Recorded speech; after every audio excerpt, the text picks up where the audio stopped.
Ito may kasama ako dito. Yun o. Chef Jem.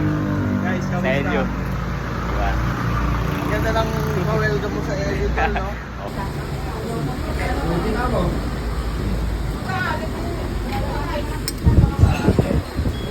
Yun.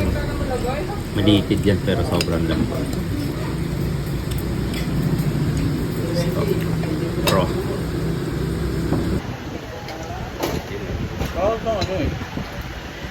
Parang dinakdakan na medyo maasin. Kasi ito, excited ako dito. Ay, nahalo talaga. Oo, halo mo siya. So yan. Babad. So, haluin mo pala Ayan. siya. Thank you po. Ito, sabaw. Thank you. So yan yung best seller nila. Ang kaya bang sabaw? Ito. Extra niya sabaw. Extra sabaw. Ito, ano naman to? Beef muscle. So mga malitit. Oo, grabe tol. Kakaibang experience to. Solid.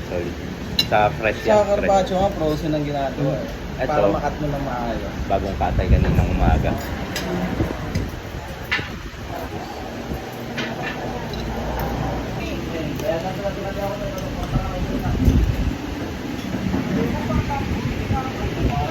Sarap.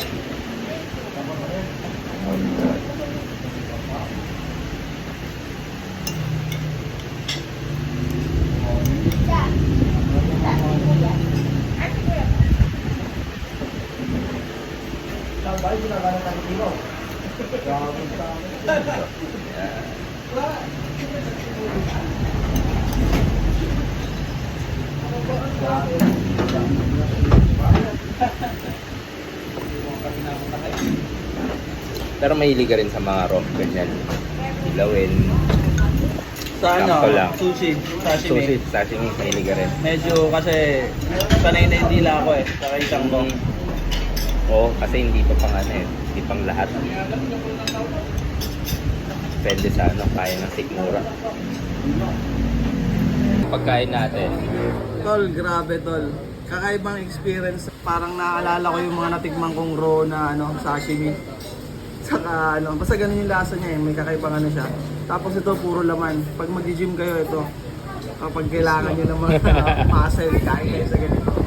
Ito ang talaga yung pagkain pag mga lokal yung ano, yung gumagawa. Yun no. Salamat chef. Yun no. Sa halo-halo di Ilocos tayo. Siyempre kasama pa rin natin si Chef Jem. Yun no. LU style. Ito yung panggawa ng halo-halo, di ba? Ha? Oo, ice. Yan yung old. Guys, tingnan nyo. Ito yung pinaka-vintage na Halo-halo. natin, yung 1 year old na. Solid na. Solid.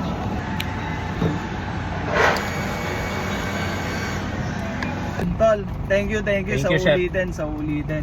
Thank you sa Ano ulit pagpasyal. tayo, tol? Sa susunod, magluluto ng solid. Yun. No?